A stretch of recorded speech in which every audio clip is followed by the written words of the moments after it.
بسم اللہ الرحمن الرحیم۔ لائف لائٹ میں خوش آمدید۔ بالاکوٹ میں بھارتی طیارے پاکستانی طیاروں سے کس طرح بچ گئے، اس بارے میں چند بنیادی سوالات اور ان کے جوابات۔ نمبر 1، مروجہ طریقہ کار یا SOP کیا ہوتا ہے؟ اس سوال کے جواب میں ایئر مارشل ریٹائرڈ مسعود اختر کا کہنا تھا کہ کشیدگی کے دنوں میں تو 24 گھنٹے کامبیٹ ایئر پیٹرولنگ ہوتی ہے، یعنی میزائلوں سے لیس لڑاکا طیارے مسلسل گشت کرتے رہتے ہیں۔ اس دوران کوئی بھی طیارہ ملکی فضائی حدود سے 50 کلومیٹر قریب آتا ہے تو اس کا سامنا کرنے کے لیے پیٹرولنگ یا گشت کرنے والے طیارے تیار ہو جاتے ہیں اور غیر ملکی طیاروں کو اپنی فضائی حدود میں داخل ہونے سے روکتے ہیں۔ امن کے دنوں میں اگر کوئی غیر ملکی طیارہ 10 کلومیٹر تک اندر آ جائے تو اسے مارا نہیں جاتا بلکہ وارننگ دے کر واپس جانے پر مجبور کیا جاتا ہے۔ نمبر 2، رد عمل کے لیے وقت کتنا ہوتا ہے؟ اگر کشیدگی ہے اور طیارے پیٹرولنگ کر رہے ہیں تو جوابی کارروائی میں کوئی وقت نہیں لگتا۔ اگر طیارہ زمین پر ہے اور پائلٹ کاکپٹ میں موجود ہے تو طیارہ اگلے 3 منٹ میں فضا میں ہوگا۔ اگر پائلٹ ایئر ڈیفنس الرٹ ہٹ میں موجود ہے تو وہاں سے طیارے تک پہنچنے، کاکپٹ میں بیٹھنے اور فضا میں بلند ہونے میں 5 منٹ لگتے ہیں۔ 26 فروری کو ہونے والے واقعے میں پاکستانی طیارے پہلے ہی کامبیٹ ایئر پیٹرولنگ کر رہے تھے، اس لیے جیسے ہی انہیں پتہ چلا اور پاکستانی کامبیٹ کنٹرولرز نے انہیں سمت بتائی وہ وہاں پہنچ گئے۔ ایئر مارشل ریٹائرڈ مسعود اختر کا کہنا ہے کہ شاید دونوں جانب سے ہدایات دی گئی تھیں کہ براہ راست جھڑپ نہیں کرنی، اس لیے پاکستانی طیاروں نے انہیں مار گرانے کی کوشش کرنے کی بجائے واپس جانے پر مجبور کیا، جبکہ بھارتی طیاروں نے بھی پاکستانی طیاروں کا سامنا نہیں کیا، جلدی سے پے لوڈ گرایا اور وہاں سے تیزی سے نکل گئے۔ نمبر 3، زمینی اور فضائی فاصلہ۔ اگر بھارتی طیاروں نے بالاکوٹ کے قریب بم گرائے ہیں تو اس کا مطلب ہے کہ وہ تقریباً 40 کلومیٹر پاکستانی حدود کے اندر آئے تھے۔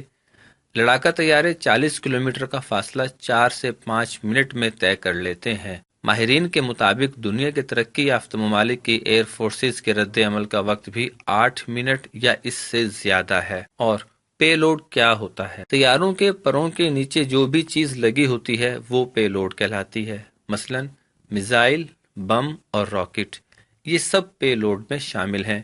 طیارے کی رفتار بڑھانے کے لیے طیارے کو ہلکا کرنا پڑتا ہے تاکہ جگہ سے نکلا جا سکے اور پیچھے سے آنے والے طیارے آپ کو مار نہ سکیں۔ حالیہ واقعے میں بھارتی طیاروں نے اسی لیے پے لوڈ کیا، یعنی اپنا گولہ بارود گرا کر اپنا وزن کم کیا اور تیزی سے وہاں سے نکل گئے۔ اور اب F-16 بامقابلہ معراج طیارے۔ بھارتی ایئر فورس کی جانب سے پاکستانی حدود میں آ کر بم گرانے کے واقعے میں بھارت کی جانب سے معراج طیارے استعمال کیے گئے، جبکہ پاکستان کے پاس اپنے دفاع کے لیے F-16 اور JF-17 لڑاکا طیارے تھے۔ ایئر مارشل مسعود اختر کے مطابق F-16 بلاک 52 معراج سے بہتر طیارہ ہے، جبکہ JF-17 تھنڈر اور F-16 کے بعض دوسرے ورژنز معراج کے برابر ہیں۔ مسعود اختر کا کہنا ہے کہ بھارت نے اپنے معراج طیاروں کو فرانس سے اپ گریڈ کروایا ہے، لیکن اس کے باوجود F-16 کو ہتھیاروں اور ریڈار کے لحاظ سے معراج پر فوقیت حاصل ہے۔ انہوں نے بتایا کہ جدید 3rd جنریشن طیاروں میں 9G کی صلاحیت ہوتی ہے۔ 9G کا مطلب ہے کہ جب طیارہ موڑ کاٹتا ہے تو اس کا وزن 9 گنا تک بڑھ سکتا ہے۔ دونوں طیاروں کے پاس 9G صلاحیت ہے اور BVR یعنی بیونڈ ویژول رینج، یعنی نظر سے دور ہدف کو نشانہ بنانے والے میزائل بھی دونوں کے پاس ایک طرح کے ہیں۔ اور اب کچھ رولز آف انگیجمنٹ یا جنگ کے قواعد۔ ایئر مارشل مسعود اختر کے مطابق حالیہ واقعے میں دونوں طرف سے رولز آف انگیجمنٹ یہ تھے کہ اگر مارنا پڑ جائے تو مار دو، لیکن کوشش یہ ہوگی کہ جھڑپ سے بچنا ہے تاکہ جنگ بڑھ نہ جائے۔ پاکستان کی جانب سے کوشش تھی کہ بھارتی طیاروں کو روکا جائے اور دھمکایا جائے تاکہ وہ بھاگ جائیں۔ مسعود اختر کے مطابق بھارتی پائلٹوں کو بھی کہا گیا ہوگا کہ آپ نے دشمن طیارے کو تلاش کر کے لڑنا نہیں ہے اور جلدی نکلنا ہے، انہوں نے بھی بس یہ دکھانا ہی تھا کہ انہوں نے سرجیکل سٹرائک کی ہے۔ ایئر مارشل مسعود اختر کے بقول دونوں جانب سے جنگ کو بڑھانا مقصد نہیں تھا۔